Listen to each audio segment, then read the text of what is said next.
Adventný kaverdár. Počúvanie. Kristus vstupuje do nášho života vo forme otázky, hoci on sám je odpoveďou. Otázka vyjadruje potrebu vydať sa na cestu, prerušiť ticho, hľadať. Otázka nás vyzýva žiť, ostať nažive. Človek bez otázok je mŕtvý človek. Viera bez otázok je mŕtva viera, láska bez otázok je mŕtva láska. Otázka však nie je neustála pochybnosť o niečom.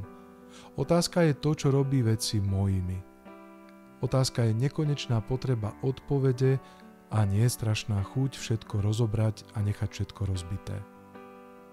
Okamžite si uvedomíte, či sú otázky tých, ktorí ich kladú hľadaním pravdy alebo jednoduchým športom provokácie či priemerným dôvodom seba uspokojenia.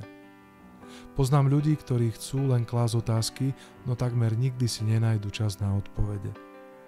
Samotná viera sa môže stať monológom otázok bez skutočnej túžby počuť odpovede, pretože to v sebe zahŕňa úsilie počúvať.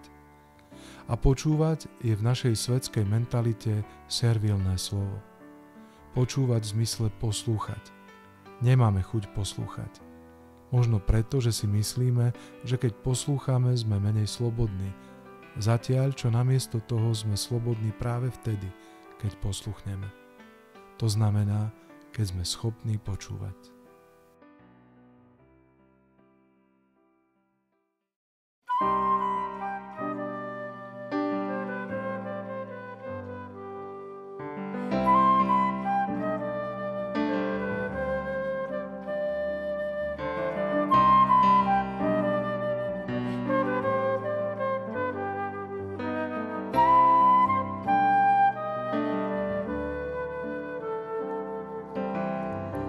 Víťazný Ježiš, pokorný kráľ, len jednu túžbu nosím, nech sa na teba podobám. Víťazný Ježiš, prenádherné meno máš, akú moc v ňom skrývaš, chcem len spievať ti zás. Víťazný Ježiš, pokorný